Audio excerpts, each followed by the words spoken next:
I haven't done anything yet. You wait. I'm taking it easy today. What I'm actually going to do is I'm going to play some videos because I think a lot of you have heard me, or some of you will have heard me speak before, and Gus was saying earlier that the last time I was speaking at the TDP conference, he was so bored he was doodling, and that's where he came up with the acronym Citizen. So some good came from one of my talks. But what I really want to do is I want to explain our project, which is very similar to what you've been doing with Citizen, but we've been doing it up in Scotland. But rather than me explain it, I want to get the volunteers and the other people explaining it themselves. So I'm going to start off, I hope, with a jingle. This is a problem not having a mouse.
This was one of the busiest stations in Shetland at one time for the fishing.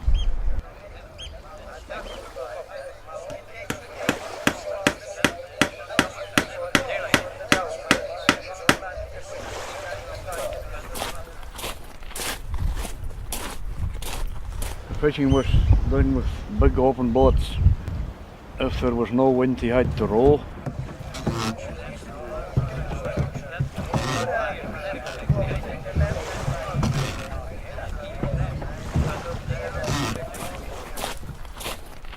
Fish were washed, they were laid on a table and a knife was run down along what we call the rug.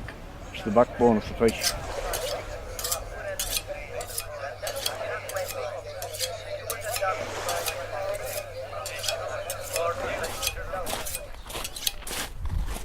Boat's crew, that would have been 7. Each boat had a building of its own, what we call a bird or a booth.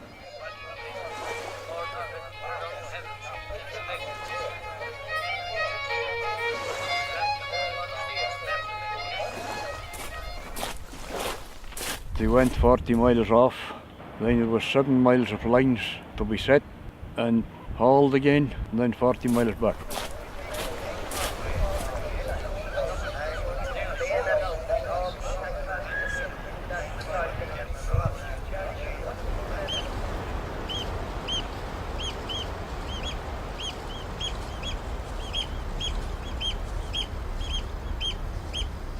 The 1881 disaster was the beginning of the end of the fishing. The sea was covered that big high rock, that's Busky, which is about 80-90 feet high. The people ashore, they ran down and carried boat and men and fish all up out of the way of the next wave. And quite a lot of the boats were lost, but the ones that stayed off at the lines were saved, but the ones that tried to come near the shore were lost.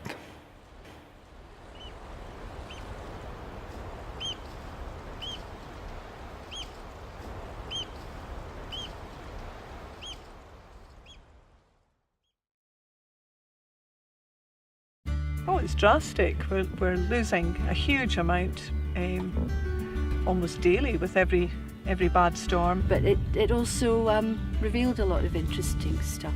If you can't save them, I think they should definitely be excavated and recorded. There's a huge interest now on the islands, and I think that's been because of SCAPE's involvement in the coastal archaeology project at Balashir and now here at Lochpable.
Hi, my name's Fiona and I work at Apex in Stranraer. Over the last few days we've been filming a project out about Whigby with lots of young people from Apex in Stranraer. Making a film about the Sunderland flying boats. We learned about Whigby by people coming in and telling us their experiences. What we've done is we've used old people and young people from the community, bringing them together. Going to different places and with a microphone. From my point of view, it's a good idea because I think a lot of young people have a bad name, and I think it's good for old people to see that they're not bad, they're lovely. To make the film, we've been using GoPros. We've been using stuff like microphones. I was using, the big cameras that stood still, zooming in and zooming out. Doing the sound. I had the GoPro in my hand, so I did, and it was up there and I was videoing. I did. Oh, Danielle. Nice eyeliner. We've put it on a pole to get different shots and different angles. I just like the boiler house itself, really, that's about it. Yeah, I really enjoyed exploring. I got the voice to pop up and down on windows. We all went at the back of the boiler house in the big building and we popped up and down. And I got stung by nettles. I recorded Bill talking and telling stories about his past. He was a kid there. We was on one of the flying boats once. Whigby was where the flying boats landed. No, I never knew that any of them buildings were happy there until the guys explained what they were and why they were there. I thought the project was going to be quite boring because it's set in a destroyed building. Nope, I thought I was going to hate it, but it's turned out to be alright. No, I thought it was going to be boring, the project. So I did. I'm not easily amused. But it's not as boring as what I thought it was going to be. Because it's kind of history stuff and it doesn't really interest me, but as I got into it, it was quite fun. Making the film wasn't bad. So it was a bit colour-like, but it was good. When I was in the camera, I thought it was cool. I would love to find some more about it, so it's kind of interesting. It's a bit different because I'm not really interested in stuff like that normally, but I took part in it, so I know. Yeah, I've really enjoyed it. Okay, and are you telling the truth? Yes, I'm telling the truth. Okay, well done. I liked Bill. Pardon? I liked Bill. Do you want to send him a message? Yes, Bill, hello, this is ITV Border News here.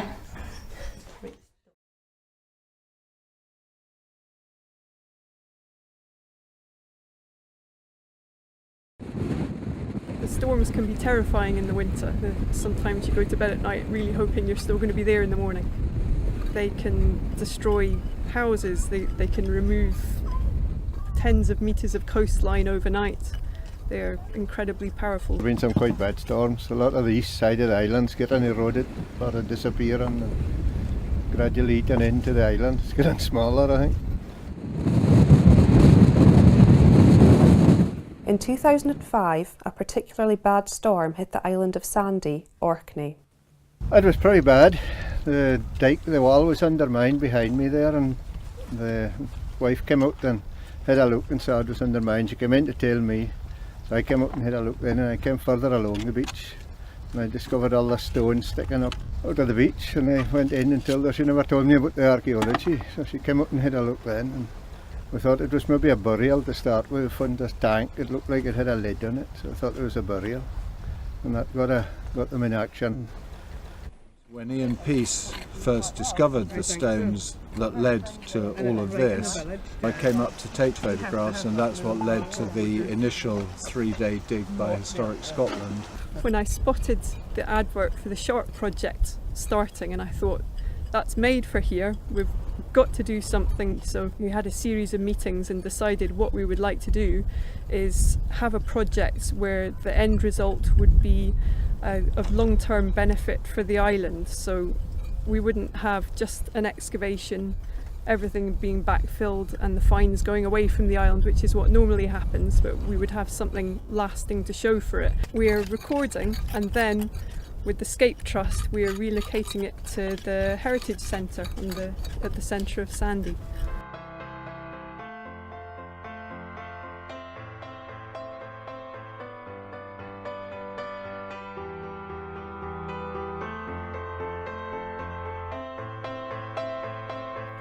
Although burnt mounds are common throughout Europe, the Muir site is one of a small number that have been excavated that contains structures. In just 3 days, the emergency excavation following the storm revealed compartments made of orthostats, a passageway leading to a sunken stone-lined tank, and a cistern or well with a drain. So this is the well or the cistern, and this was first discovered during the original excavation in 2005, but at that time it was filled right up to the top here, and they excavated down to the level that I'm standing at here. We found in total 6 steps, and I'm just walking down them now. And then below the last step there's a little ledge, and I'm now standing at the bottom of the well. We're now going down into the well. So the material you can see there is bedrock, and they've made a large hole, built walls up on the sides, but they've just left the back as bedrock and then placed that lintel spanning the 2 side walls. And there is a gap, which I can put my hand up, between the bedrock and the wall, and presumably what happens is the water would run down the bedrock here and then fill up this chamber. So there we have it. A Bronze Age well. No one knows what burnt mounds were used for, but theories range from tanning hides to brewing, bathing or cooking. The aim of the Shore Dig project was to re-excavate the structures so that they could be rebuilt further inland. We are moving a burnt mound that's in danger of being eroded by the sea from its original site in Moor up to here at the Heritage Centre. It's a very good thing to have the burnt mound here because it ties in the Heritage Centre, the burnt mound and the croft that we renovated a few years ago, so it gives us a nice little place for tourists. So we're leaving the cistern where it was, and we've made the hearth cell here as well from new stone, but the original orthostats and the stones of the tanks are being put into place, and so behind us you can see the work going ahead.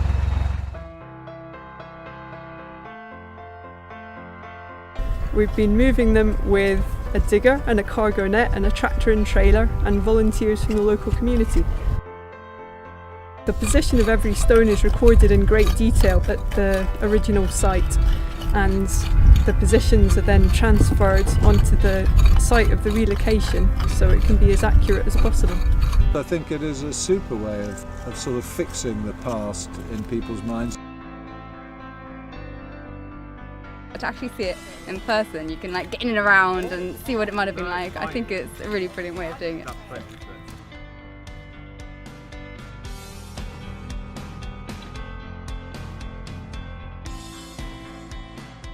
When folk come to a museum, they want to see a reconstruction, because I think folk really like to see what it might have looked like and just kind of help them to picture what people were living like.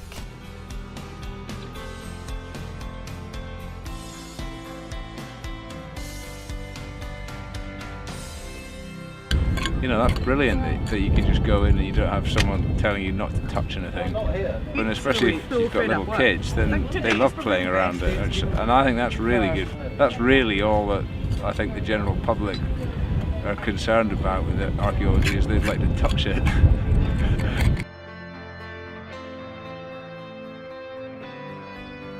When removing the enormous base of the tank for relocation at the Heritage Centre, the team were surprised to find that it covered an earlier structure. What is it? I can see the whole of the hole. There's another slab underneath here.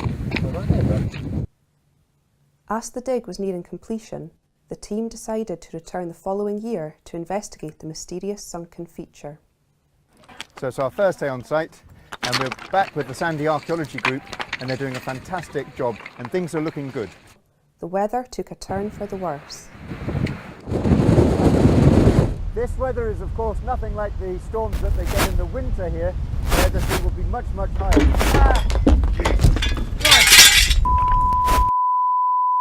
The wind is so strong that irritatingly it has actually knocked the camera over and knocked the microphone off, so we've broken our camera, but there we go.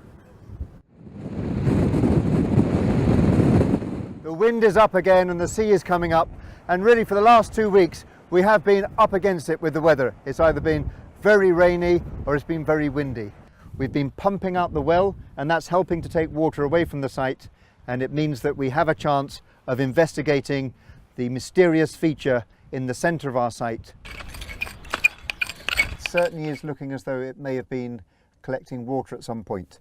We have this organic material which we're sampling, but we actually have plant remains which are visible to the naked eye, and you can maybe see some of these just here. Theory at the moment is this is a Neolithic cistern, and over there we have our Bronze Age water tank. And don't forget, up in Channelwick we found an Iron Age well as well. So in fact we have the prehistoric water collection hat trick. Thank you very much, ma'am. The excavation revealed a wealth of unexpected material, and specialists continue to analyse it. However, the legacy of the project is the contribution of the numerous people who volunteered their time. We've had an incredible interest from the local community. We've had any number of people volunteering, wanting to help out in all sorts of different ways. I think it's really good for the community to get involved, and we do have a good community in Sandy. Community archaeology is an excellent idea. More and more folk in Orkney are interested in archaeology, especially when somebody that's a complete novice like me can go and find something. And that's really what everybody's wanting, isn't it? Go and find something like that. And who likes archaeology? Me!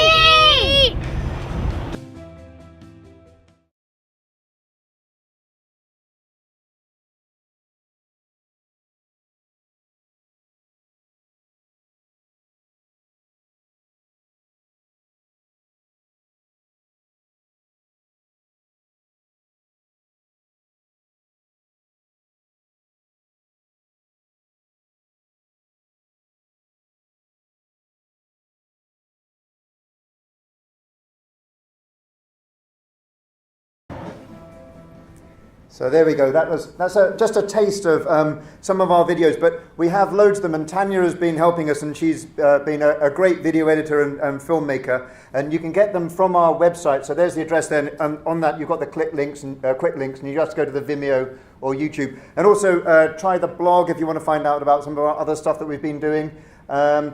With the videos, we also have Ask an Expert videos with people talking about different aspects of archaeology, and loads of different project videos and stuff like that. So that's a very quick rundown of what we've been doing in Scotland. Oh, you don't want to see that again. Thank you. Oh, wow.